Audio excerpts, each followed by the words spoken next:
Hi friends, എല്ലാവർക്കും good morning. ഇന്ന് നല്ലൊരു ദിവസമാവട്ടെ കേട്ടോ എല്ലാവർക്കും. ഞാൻ കാലത്തഞ്ച് കുളിയൊക്കെ കഴിഞ്ഞ് നമ്മുടെ വീട്ടിൽ വിളക്കൊക്കെ വെച്ചിട്ട് ഞാൻ പച്ചക്കറി മേടിക്കാൻ വേണ്ടിയിട്ട് പോവുകയാണ് കേട്ടോ. ഞാൻ പച്ചക്കറി മേടിക്കാൻ ടൗണിലേക്കൊക്കെ പോയി ആവശ്യത്തിനുള്ള പച്ചക്കറിയൊക്കെ അടിച്ച് വീട്ടിലെത്തിയേ. അപ്പോൾ കുറച്ച് പച്ചക്കറി കൂടി നമ്മുടെ വീടിൻ്റെ തൊടിയിൽ നിൽക്കുന്നുണ്ട്. അപ്പോൾ അതും കൂടി ഒന്ന് പൊട്ടിച്ചെടുക്കാമെന്ന് വിചാരിച്ചു. അതേ വഴുതനങ്ങ, ഒരു നീല വഴുതനങ്ങ കിട്ടിയിട്ടോ. അതേ ഉണ്ട വഴുതനങ്ങ കണ്ടോ. ഇത് നമ്മുടെ അവിടെ ഉള്ള വഴുതനങ്ങ അല്ല കേട്ടോ. എൻ്റെ അച്ഛൻ നാട്ടിൽ നിന്ന് അവിടുന്ന് വർക്ക് ചെയ്യുന്നതിൻ്റെ അവിടുന്ന് വരുമ്പോൾ കൊടുന്നതാണേ. അപ്പോൾ അത് നല്ല ഭംഗിയുണ്ട് കാണാൻ. ഇത് ഡിസൈൻ മുകളിലൊക്കെ നല്ല ഡിസൈൻ, മുള്ളാണ് അതിൻ്റെ മുകളിൽ, ഇലയിലും എല്ലായിലും മുള്ളാണ്. അത് കഴിഞ്ഞ് ഇത് അവരയ്ക്ക നിൽക്കുന്നുണ്ട്, കുറച്ച് അവരയ്ക്ക കിട്ടി. അപ്പോൾ അതിന് എല്ലാം കുറേശ്ശെയാണ് കേട്ടോ കിട്ടിയിരിക്കണത്. അപ്പോൾ അത് വെള്ളത്തിൻ്റെ നനവ് കുറച്ച് കുറവൊക്കെ ആയതുകൊണ്ട് ഇത്തിരി കുറവാണ് തോന്നുന്നു. ഇടയിലൊരു കേടൊക്കെ വരുന്നുണ്ട്. ഇതേ വഴുതനങ്ങ, ഈ വെള്ള വഴുതനങ്ങ, നീളക്കനെയുള്ള വഴുതനങ്ങയുണ്ട്. അത് കഴിഞ്ഞ് ഇതും നല്ല നീട്ടുള്ളൊരു വഴുതനങ്ങയുണ്ട്. ഇത് നമുക്ക് കുറേ നാളുണ്ടാവും നമ്മുടെ ഈ വഴുതനങ്ങ. നമ്മളത് കട വെട്ടി കൊടുത്തു കഴിഞ്ഞാൽ വീണ്ടും നമുക്കത് കുറേ നാളത്തേക്ക് കിട്ടും, വർഷങ്ങളോളം നിൽക്കും.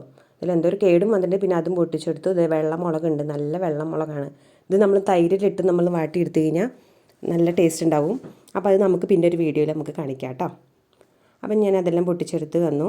അത് കഴിഞ്ഞ് നമുക്ക് ഉരുളക്കിഴങ്ങും ഈ വഴുതനങ്ങ കൂടി കൂട്ടിയിട്ട് ഒരു ഉപ്പേരി വെക്കാമെന്ന് വിചാരിച്ചു. അപ്പോൾ വഴുതനങ്ങേനൊക്കെ നേരാക്കി ഇത് ഞാൻ വെള്ളത്തിലിട്ട് വെച്ചിട്ടുണ്ടേ.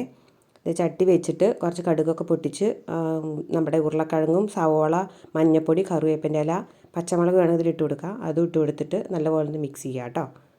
അത് കഴിഞ്ഞ് കുറച്ച് ഞാൻ മുളക് പൊടി ഇതിലിട്ട് കൊടുക്കുന്നത്, ഞാൻ മുളക് പൊടിയാണ് ഇട്ട് കൊടുക്കുന്നത്. അതും ഇട്ട് കൊടുത്ത് ഇളക്കി കൊടുത്തിട്ട് നമ്മുടെ നേരാക്കി വെച്ച വഴുതനങ്ങയില്ലേ, ആ വഴുതനങ്ങ നമുക്ക് ഇതിലിട്ട് കൊടുത്തിട്ട് ആവശ്യത്തിന് ഉപ്പും ചേർത്ത് നല്ലപോലെ നമുക്ക് ഇളക്കി കൊടുക്കാം. ഇനി കുറച്ച് നമുക്ക് വെള്ളം ഇതിലേക്ക് ഒഴിച്ച് കൊടുക്കാം. വെള്ളം ഒഴിച്ച് കൊടുത്തിട്ട് നമുക്ക് മൂടി വെച്ചിട്ട് നല്ലപോലെ ഒന്ന് വേവിച്ചെടുക്കാം. എൻ്റെ മെഴുക്ക് വരട്ടി റെഡി ആയിട്ടുണ്ട്. ഇനി ഞാനിവിടെ കാലത്ത് ഉണ്ടാക്കാൻ പോകുന്ന ഒരു സ്പെഷ്യൽ ഉപ്പുമാവാണ്. ഇന്ന് ഞാൻ ബ്രെഡും കൊണ്ടുള്ള ഉപ്പുമാവാണ് കേട്ടോ ഉണ്ടാക്കാൻ പോകുന്നത്. എല്ലാവരും ഒന്ന് ചെയ്ത് നോക്കണം കേട്ടോ. ഇതേ കടുകൊക്കെ പൊട്ടിച്ച് ഉണക്കമുളക് ഇട്ടിട്ട് സവോള ഇട്ട് പച്ചമുളക്, ഇഞ്ചി എല്ലാം കൂടി ഞാൻ ഇട്ട് കൊടുത്തിട്ടുണ്ട്. തക്കാളി ഇട്ട് കൊടുത്തിട്ടുണ്ട്. ഇനി നമുക്കിതിലേക്ക് വെജിറ്റബിൾസ് വേണമെങ്കിൽ ആഡ് ചെയ്ത് കൊടുക്കാം കേട്ടോ. ആവശ്യത്തിന് ഉപ്പ് ഇട്ട് കൊടുത്ത് മഞ്ഞൾപ്പൊടി ഇട്ട് കൊടുത്തിട്ടുണ്ട്. ഇത് നമ്മുടെ ബ്രെഡ് കട്ട് ചെയ്തിട്ട് ചെറുതാക്കിയിട്ടാണ് നമ്മളിവിടെ ബ്രെഡ് കട്ട് ചെയ്തിട്ട് വെച്ചിട്ടുണ്ട്. അത് ഇട്ട് കൊടുത്തിട്ട് നല്ലപോലെ മുട്ട, 2 മുട്ട, അത് മെയിനാണ് കേട്ടോ. അത് ആരും ചെയ്യാൻ മറക്കരുത്. അപ്പോൾ അത് 2 മുട്ടയും കൊടുത്ത് നല്ലപോലെ ഒന്ന് ഡ്രൈ ആക്കിയിട്ട് നമുക്ക് എടുക്കണം. ഇനി ഇതിലേക്ക് വെജിറ്റബിൾസ് ക്യാരറ്റോ ബീൻസോ എന്ത് വേണമെങ്കിലും ഇട്ട് കൊടുക്കാം. ഇതാ നമ്മളതിൽ റെഡിയായി. അത് നമുക്ക് പെട്ടെന്ന് റെഡിയാക്കി എടുക്കാം, വേഗം 10 മിനിറ്റിൻ്റെ ഉള്ളിൽ.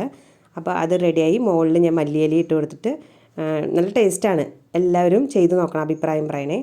അത് കഴിഞ്ഞ് ഞാൻ തൊടിയിൽ വാഴക്കൊല കണ്ടോ, നല്ല പഴുത്ത് കിടക്കുകയാണ്. ഭാഗ്യം കിളികളൊന്നും കണ്ടില്ല കേട്ടോ, അല്ലെങ്കിൽ ആ കിളികൾ മുഴുവൻ അത് കൊത്തി എടുത്തായിരുന്നു. അപ്പോൾ അതെല്ലാം ഞാൻ ഈ കൊലയിൽ ഞാൻ വലിയ കൊലയാണ്, അപ്പോൾ അത് പൊന്തണമൊന്നും ഇല്ല. എന്നാലും അത് വെട്ടിയെടുത്തിട്ട് വീട്ടിലേക്ക് പോന്നു. അപ്പോൾ ഇന്നത്തെ വീഡിയോ ഇത്രയേ ഉള്ളൂ. എല്ലാവരും എന്നെ സപ്പോർട്ട് ചെയ്യണേ. താങ്ക്